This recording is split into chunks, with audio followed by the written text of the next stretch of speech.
Hi guys, and welcome to Zozo Cooks Keto.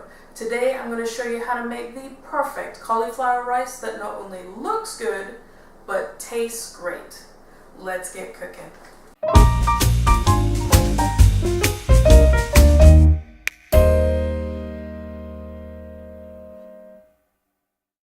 For this recipe, you'll need one small head of cauliflower, of which we're going to use about a pound. The problem I have with most cauliflower rice recipes is that it looks like rice, but tastes like cauliflower. A simple fix for this would be to use fresh cauliflower and seasonings. The fresher the cauliflower, the milder the taste, and some seasonings do contain carbs, but as long as you count them, it shouldn't be a problem.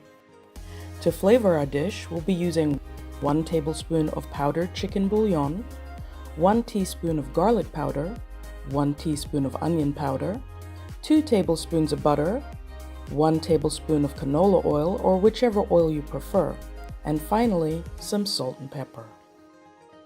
We're going to start by breaking down our cauliflower. Take a large knife and cut away the florets until only the core is left.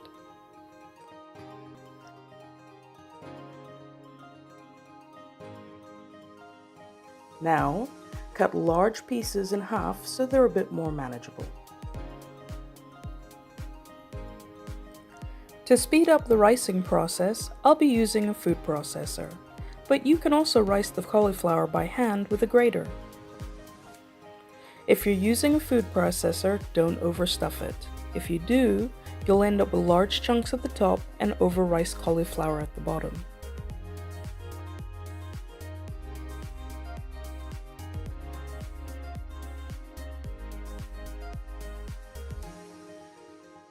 In a large skillet on a medium heat, add both the oil and butter.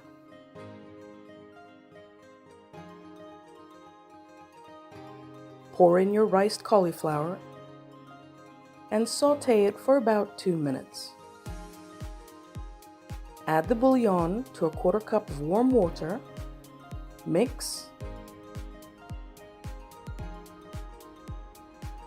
and then add it to the dish, along with garlic powder, onion powder, and some salt and pepper. Mix until well incorporated. Cover the rice and cook on a medium-low heat for about 4 minutes or until it's tender. Stir occasionally. For a 1/4 serving of this dish, the macros are 9 grams of fat, 3 grams of fiber, 7.5 grams of total carbs, and 2.5 grams of protein. I hope you enjoyed this video, and if you'd like to see more, click the subscribe button. Thanks for watching. Oh, mommy's gonna eat it all.